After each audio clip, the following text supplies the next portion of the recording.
nami nitafurahi sana mimi. Siku moja ikitokea nimepata mtoto na Mungu azidi kukupa uhai ili uje kumuona mwanangu. Na wewe pia ndio mwanao. Hata nikiondoka najua tu nina mtoto wangu wa pili ambao kwa mjukuu wangu, na nitafurahia sana. Asante sana mimi. Nashukuru sana kwa maneno mazuri. Mwenyezi Mungu akujalie na nitayazingatia yote. Na wewe pia.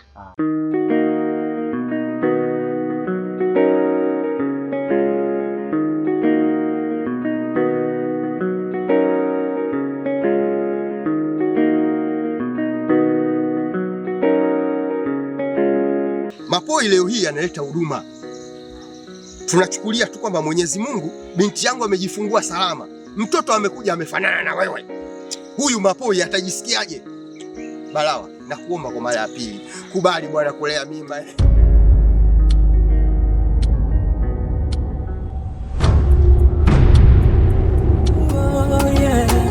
Anga la kijiji sasa limebadilika, kila kona nyuso zimejaa simanzi. Balawa na Mapoi wamekosa raha, Habiba kukosa furaha, mzee Mnora aibu kijijini. Huu utata umetikisa mioyo yetu, utata wa mzee Mnora umetuacha na majonzi.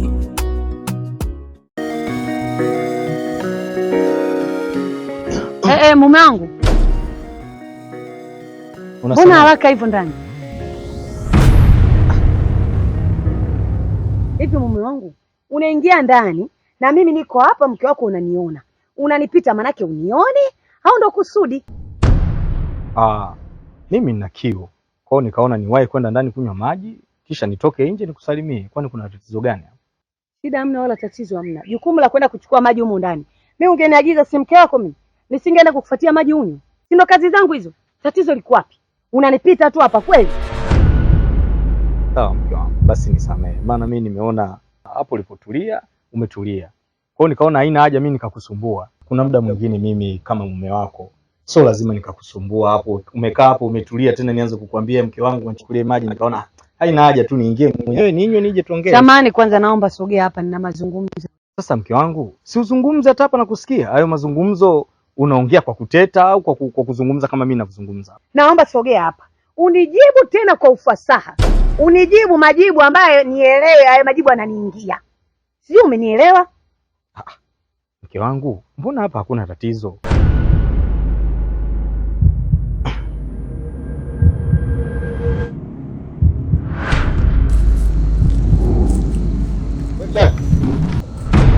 Hebu nisubiria. Sasa shikamoo sio heshima. Hivi wewe kijana, unanitafuta nini? Kijana wewe, mimi nilikuamini sana, lakini hiki ulichofanya umenikosea mimi. Kijana, umezaliwa kijijiki, kutoka kijijiki kwenda upande wa pili tu Zanzibar, basi ukajiona wewe ndio Mpemba sijui nani. Kwa nini unakuwa uko hivi? Ndani ya kijiji hiki huna uwezo wa kunikilia, na ndio maana leo tupata bahati ya kukutana. Sasa mbona ni mambo nikajua ameshaisha mzee wangu. Kutoka siku nikajua ndivyo maana sina time naye, afu dakika za mwisho tunafuatiliana mpaka huko. Tangu muda huo unasema kwamba huna time naye. Uenda mlianza kabla ya mimi. Waona? Kuna wakati mwingine mambo muhimu baina ya mume na mke huwa yanazungumzwa ndani. Kwa hiyo na ndio maana kama kuna jambo la umuhimu mimi na wewe twende ndani tukazungumze mke wangu. Leo hii unajua kwamba kuna vitu muhimu sana mababa mimi na mke wangu tukazungumzie ndani. Leo hii ndo nafahamu baada mimi kukuita hapa nje. Wewe unaniambiaga mimi naongelea hapa mimi nyumbani kwangu mimi mwanaume, si ndio? Sasa nisikilize. Na mimi nasema hivi, nitaongelea hapa kwa sababu hapa ndo nyumbani kwetu na mimi ndo mwanamke wako. Utanisikiliza tukiwa hapa nje. Sijui umenielewa? Nina mazungumzo na wewe tena, nimekaa hapa kwa muda mrefu na kusubiria wewe. Na nimechukizwa na sielewi wala siamini kwa hichi ambacho nimekisikia kwenye masikio yangu, ambacho sidhani kama ni kweli au nadanganywa. Kinaendelea nini kwenye hichi kijiji? Mbona sielewi? Mke wangu, unajua mimi nataka nikwambie kitu kimoja. Usipende kusikiliza mambo ya umbea. Unajua hiki kijiji kina umbea sana.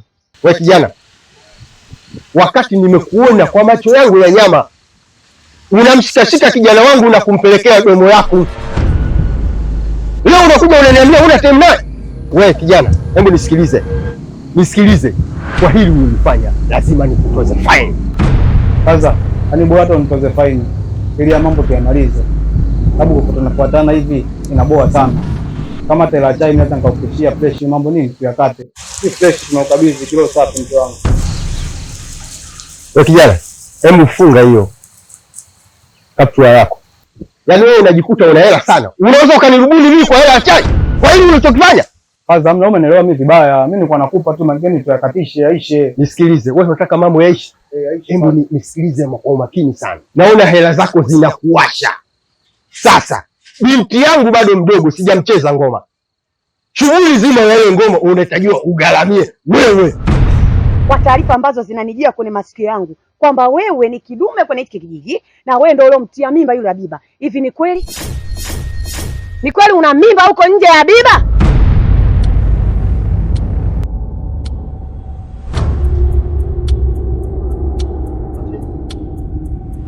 Wewe aliyekwambia hayo mambo ni nani?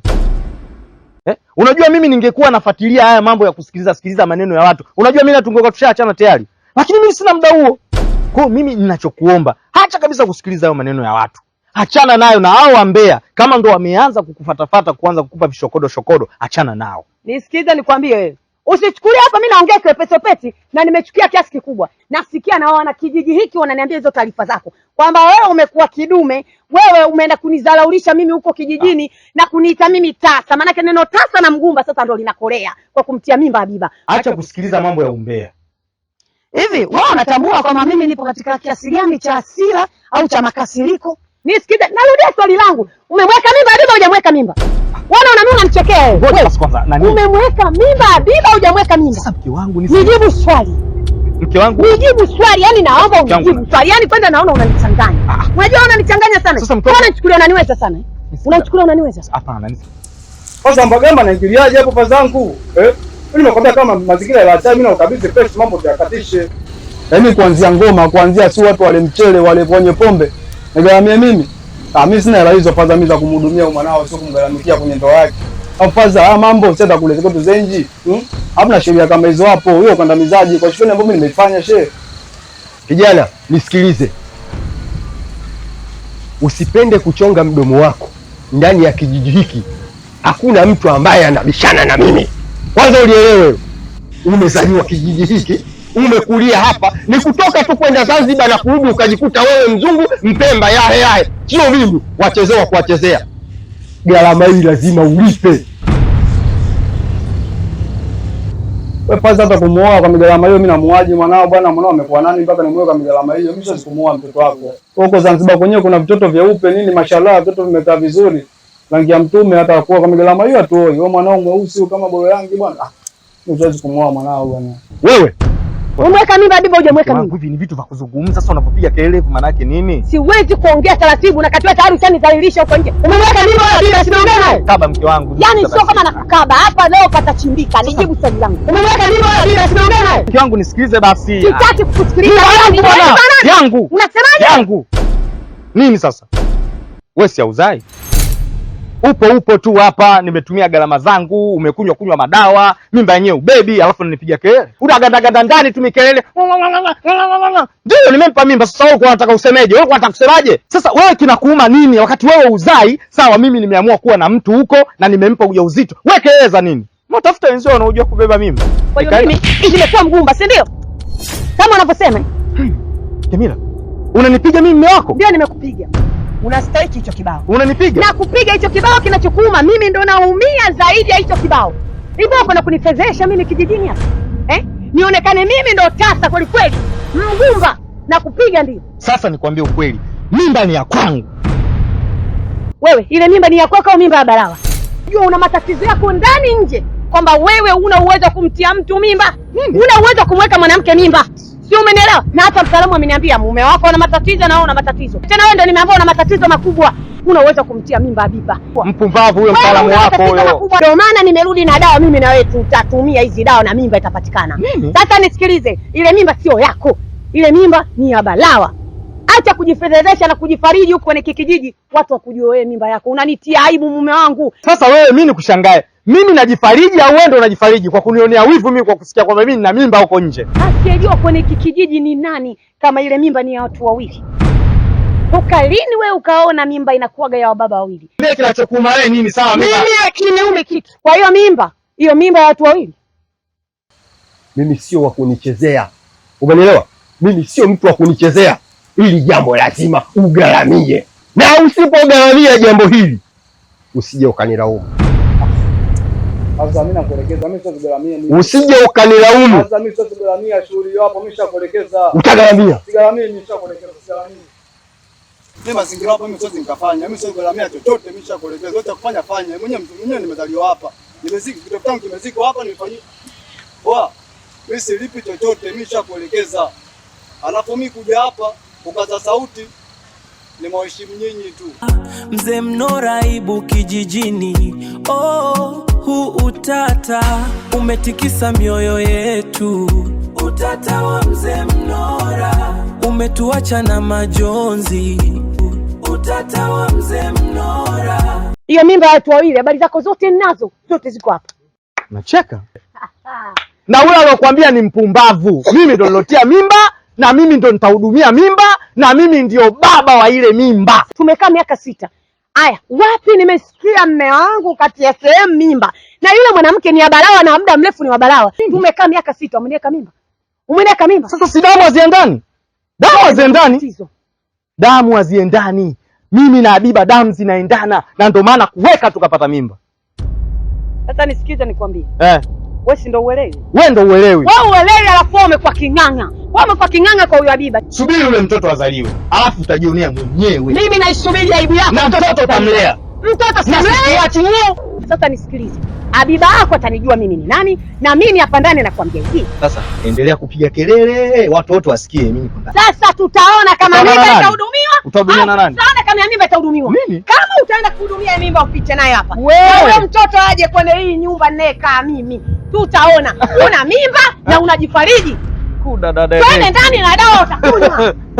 Sasa labda nikwambie ukweli, mimi siwezi kuacha kuhudumia damu yangu. Utapiga kelele lakini mimi nitaendelea kuhudumia damu yangu. Sasa tutaona huko ndani kama kitatoka kitu. Una cha damu ya balaa ukajibananisha unajifariji. Wewe unajifariji huko ndani atoka kitu.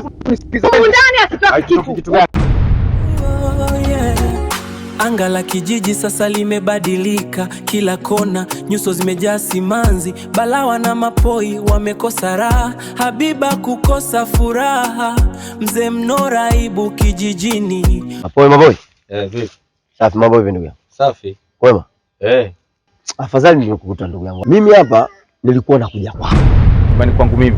Nyumbani kwako. Lengo langu nilikuwa nataka nije tuzungumze kwa kina sana ili tuweze kumaliza ugomvi tunaogombana. Mimi naona kama hauna maana ndugu yangu. Tuishi kwa amani. Sawa, ongea, mimi nataka kwenda zangu huko, maana naona tu unajing'atang'ata, nashindwa kukuelewa. Sasa mbona unaongea kama shari ndugu yangu? Sasa unajing'atang'ata nini sasa? Sawa. Mimi bwana nimekaa nimewaza. Unajua swala hili tunalogombania mimba sio swala zuri. Na wala lituletei picha nzuri kabisa hapa kijijini kwetu. Nimeona hakuna sababu ya mimi na wewe kugombania mimba. Ni heri tuyamalize ili yaishe. Sasa hapo mimi nimekuelewa. Yaani yale marumbano yote ya mimi na wewe yanatakiwa kuisha. Maisha mengine afanyeje? Yaendelee. Hilo ndio jambo zuri. Kwa sababu hata siku ile mimi na wewe tulikuwa tushamalizana tayari. Umeona? Na leo mwenyewe umekuja kudhibitisha kwamba haitakiwi mimi na wewe tugombane, tu tunasalimiana. Hilo jambo halina tatizo lolote hilo Balawa. Sawa. Kwa nikafikiria nikaona unajua Habiba mimi ndio nilianza naye mahusiano. Sawa, mimi najua hilo. Si unaelewa? Lakini baadaye unajua wanawake mambo ya tamaa tena ndio maana akaja kwako wewe. Sio tamaa. Amemfuata mtu anayempenda.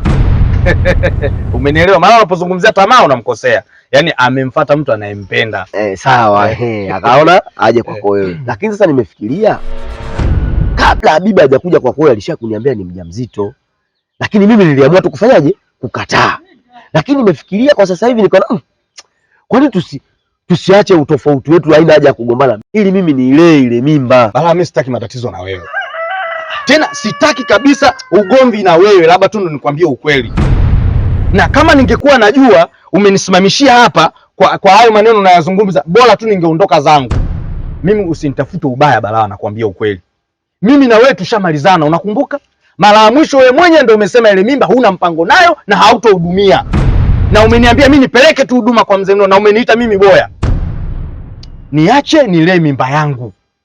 Kulikoni leo hii unanisimamisha njiani alafu unaongea mambo yasiyoeleweka? Maana yake nini? Unataka kuniumiza moyo wangu? Mimi Habiba sasa hivi nina malengo naye. Sitaki matatizo na wewe, nakwambia ukweli. Sitaki matatizo na wewe kabisa. Sawa, lakini sasa nimefikiria, nimeona si vyema mimi kuikataa damu yangu, hakuna sababu. Na naomba unisamehe. Kama kuna huduma zako zote umetoa, mimi nitakulipa. Yaani wewe gharama zangu mimi ambazo namhudumia Habiba, wewe unataka kuzilegesha? Ndio, mimi nichukue ile mimba yangu nikulipe gharama zako. Usinifanye bwege mimi. Yaani mimi nihudumie mimba ya kwangu mimi afu nikupe wewe mimba inakuwa vipi? Hapo kuna ugumu gani? Ugumu upo. Ugumu upo? Ndio, ugumu upo. Upi sasa tunakulipa? Sitaki kulipwa. Sasa utaki kulipwa wakati ile mimba yangu? Mimba yako vipi? Wakati wewe ulishaikataa na mimi ndo nahudumia. Na mimi mpaka pale kwa sasa hivi najulikana. Mimi sijulikani. Mimi mzee Mnora anijui. Mzee Mnora mimi anijui. Siku ile alisemaje pale? Alisema mimi na wewe tuhudumie ile mimba mpaka mtoto atakapozaliwa, atakayefanana naye ndio atakuwa mwanae. Sasa mimi nilikuachia wewe kwa hasira, lakini nimeona kwamba bora nihudumie mwenyewe. Wewe una mke wako, usije kugombana na mkeo ukaonekana mtu wa ajabu. Haki na mkeo, Mungu atakujalia, utaweza kumpa mimba mke wako, utazaa naye. Unajitia aibu na nini? Niachie mimi Habiba wangu nilee mimba yangu. Kwanza wewe habari ya mimi na mke wangu wewe inakuhusu nini? Sasa ubaki na mkeo, ile mimba ni yangu, mimi naihudumia. Vipi sasa, mbona sikuelewi? Mbona kwa kigeugeu? Kwa nini unakuwa hivi wewe? Kwa nini unabadilika sasa? Balawa, tutakuja kuuana. Tutakuja kuuana Balawa, kwa sababu ya Habiba. Tutakuja kuuana. Nakwambia tuuane. Balawa, mimi siwezi kukataa damu yangu, tuuane. Mimi nitahudumia ile mimba mwanzo mpaka mwisho. Sasa na mimi nahudumia sasa. Na mimi nahudumia. Anga la kijiji sasa limebadilika, kila kona nyuso zimejaa simanzi. Balawa na Mapoi wamekosa raha, Habiba kukosa furaha, mzee Mnora aibu kijijini.